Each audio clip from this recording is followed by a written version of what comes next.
everybody, welcome to my channel. Don't mind my bangs, I'm trying to grow these out. I'm gonna do my makeup while talking about some of my craziest horror stories when it comes to customer service, working in admissions, working in retail, stuff like that. If you're interested and if you like this video, we could do a part 2. Let me know. Also, special thanks to my channel members for helping support this channel during difficult times. I really appreciate it. So let's get started. The first couple of stories take place at one of my old jobs. I used to work in the admissions department of like a zoo, a non-for-profit organization that kind of focuses on conservation, stuff like that. At the admissions booth, we would scan people's membership cards and let them into the park. We would sell tickets. Obviously, there were two types of tickets. There was a cheaper ticket and there was a little bit more expensive of an option.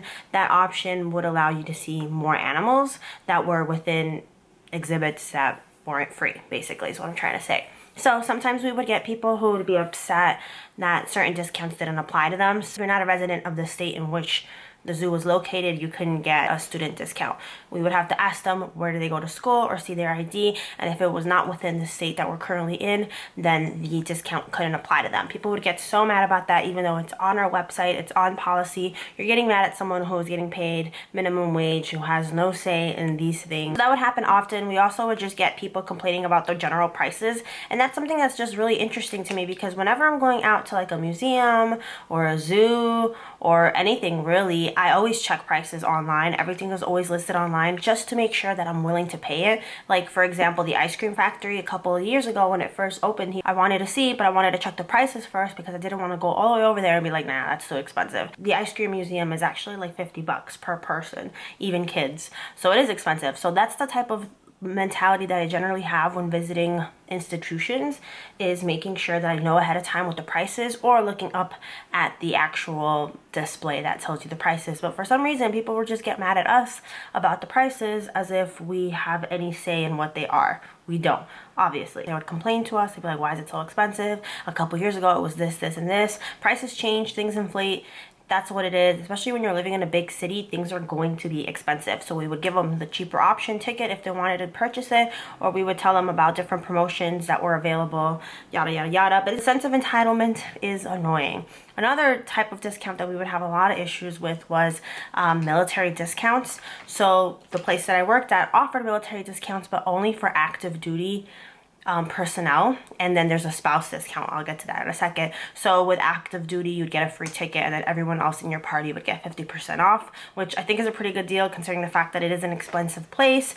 But unfortunately, not everyone that came was active duty. A lot of them had already like retired, they were veterans and all that stuff. Again, there's literally nothing we can do when we're at the register. That is not our call. There are cameras watching us, watching our every move, and the managers will get a breakdown of everything we've done on the register. So it wasn't like we can bypass certain rules in order to give you that discount. I think they might have changed that now. I think pretty much anyone who has served at some point in the military now gets a discount, but that was the rule back then. And again, you're looking at kids. A lot of us were, well, I was a little older, but a lot of us were like 18 and up. Like, we were just really, really young, and you're getting mad at us for something that we have no control over. It's mind-blowing. So a military spouse comes without said person who's in the military, they get 50% off. That's their discount, which again, it's not bad. But we would get a lot of wives that would come and they would throw a huge storm, or they would have their husband's ID trying to use it, but that's not how it works. Rules are rules. Again, we're here to enforce them. We're here to just get you into the park and out of the park, but there's nothing we can do when it comes to those types of things. Wives wanted like the free ticket, and then everyone else gets 50% off. But again, if the person's not here who is actively serving in the military, we can't do anything about it. So occasionally a manager would be nearby in situations like that, and they would make an exception. They would allow like the military wife to come in, whatever, get the discount that they wanted. The problem with that is that sometimes they would come back later on, like different times, and be like, oh, well, last time I was allowed in, last time this, this, and this. So sometimes when managers do things as a courtesy, it ends up coming back to haunt them, because you get people who come back who feel like they're entitled to that type of courtesy again, even though a courtesy is usually a one-time thing. So yeah, I would see a whole lot of that often. And then you would have people lying about their age, trying to get in. If you're under 18, you can't just come in without like an adult with you. So that was annoying. We would have to ID people, which is not fun. Like, I don't enjoy doing that, especially because I look so young. I definitely don't like IDing people, but you're not allowed into the park without some type of supervision. Even if you're like 17, 16 and you feel like you're fine. Then we would also have people trying to bring animals in and say they're service animals. And of course, you cannot ask them why they have a service animal. You can't ask them for paperwork. Like, we were not allowed to do any of that. All we could do was tell them, like, listen, you have to make sure you keep an eye on your pet. They have to stay on leash because we have peacock, wild animals roaming around. A lot of times we would get like misbehaving dogs who weren't actually service dogs or like emotional companions. They were just like people's pets, and there would be people hiding their pets in their book bags and stuff, and we wouldn't realize it till later.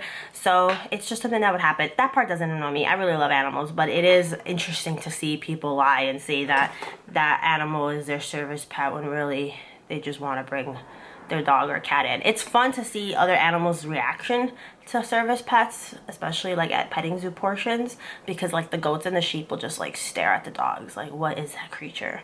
Who are you? Sometimes there would be fake promotion site where they would talk about a certain discount that wasn't actually happening. Like for Halloween, like if you come in a costume, you get a free ticket or this, and this. And a lot of times those weren't real, but they would come up to the window and be like, well, I saw it on this website.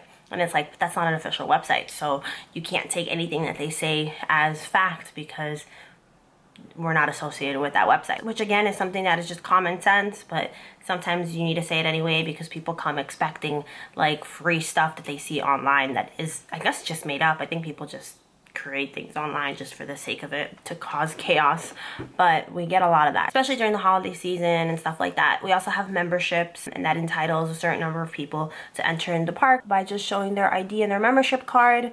But sometimes people would have too many people and they would have to buy additional tickets and they would throw a fit. They'd get mad, but oh, I bought this membership. But that membership only allows you the amount of people that it says on the card, and yet they would still do their best to try to argue their way into the park, and they'll take it personally. Like, they'll be like, oh, you're stopping my kids from having a good time. And it's like, ma'am, please. Rules are rules, and you knew them when you signed up for that membership. You just selective hearing going on. I'm trying to think of what else. Also, we would have, there's different entrances to the place that I used to work at. So one of them was like a drive-through, like there was just multiple lanes. Cars would come in. If they had a membership, we'd scan them in and they continue driving, and then they'd be in the park. Other people would come in looking for tickets, and they can purchase their tickets on that road, like that little drive-through. We can process their tickets, print them out for them, and give it to them. But what would happen is people would come and they would take a little bit to decide what they wanted to purchase, and then you'd have cars behind them that were members. So the members, by the time they'd get to you, they'd be really mad. They'd be like, oh, why do I have to wait so long if I have a membership, yada, yada, yada. But that membership does not mean that there's not going to be any lines. Sometimes we have selective lines for members at attractions, like when you're walking as a pedestrian, but when you're entering into the park, entering through the park in that particular entrance that they were at, you're gonna get people who don't have tickets, you're gonna get people who do have tickets, because it's an entrance that kind of leaves you in the heart of the zoo, so everyone wants to try to get in from there. One time I was explaining tickets to a car, and they didn't really take that long, honestly, but they were just considering it. They're like, do we go with the cheaper option? Do we go with the most expensive option and then see all the animals? I processed their order. I had a friend helping me. Usually it was like 2 people at a time so that the process go by faster. And then the next car came, and the lady and the husband were just like yelling at me, being like, oh, our 2-year-old is crying in the car, like, how dare you make us wait this long? And I was like, this is a line for everyone. It doesn't matter if you're a member. The car in front of you didn't know what they wanted to purchase. And she's like, well, people should know what they want to purchase if they're coming here. And I was like, it's easy to say, but we get a lot of tourists. We get a lot of people who are not from this general area yelling at me because their 2-year-old's crying, but that's not really my fault. I can't do anything about that. If your child is crying, they're going to be crying regardless of whether they're in a drive-thru or whether you're already outside of your car. But yeah, moms were generally the worst when it came to this job. Sometimes you'd get annoying dads, but usually it was the moms or like really elderly people who wanted like courtesy rides and stuff. There's forms of transportation, but it's not like a golf course where you get like a cart. Like, there's a lot of walking involved, and you are warned of that when purchasing your tickets. And there are some wheelchair options. There are some like electric wheelchair options, but those are first come, first serve. So we would get a lot of people who'd be angry that there were none left by the time they got there. The park opens up at 10 though, so if you don't get one, you don't get one. It's impossible to have over like 5,000 wheelchairs and electric wheelchairs and stuff like that. So it is a first come, first serve basis that is mentioned in the website. Same thing with strollers. We had double strollers and single strollers. Again, sometimes we run out. Like, there's nothing we can do. We try to have as many as possible, and every entrance has a certain amount So if a guest comes and we don't have, we would always double check with a different entrance to see if maybe they have one, and we would hold it for that guest, but that's as much as we can do. There were shuttles and stuff to help with people who wanted to stay off their feet, but they don't go to every single location. It kind of just drops you off from point A to point B on different sides of the park. We would get a lot of complaining. Sometimes animals are not out during certain months, like they're not as active because it is cold, and then we would get complaining about that. But again, the website warns you that certain animals are just not going to be as active, or they're going to be located inside of a building instead of being on the outside. And you would get people be like, oh, I want a refund, I want this, I want that, even though they were already warned that there's nothing we can do. Like, we can't force an animal to be outside if they don't want to be. We can't force an animal to be active if they don't want to be. That can happen on a really cold day, but that could also happen on a really hot day in the middle of the summer.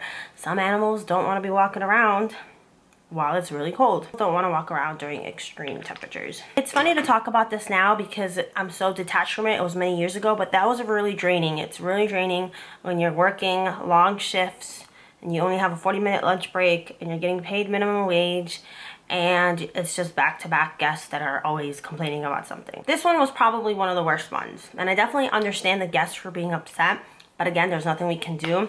So basically, there was a weird system with, I think, online tickets. You can purchase your ticket in person or online. If you purchase it online, we can just scan you in and it's generally faster. However, there must have been an issue with the website, which we don't control when we're in the ticket booth. We have no control over that.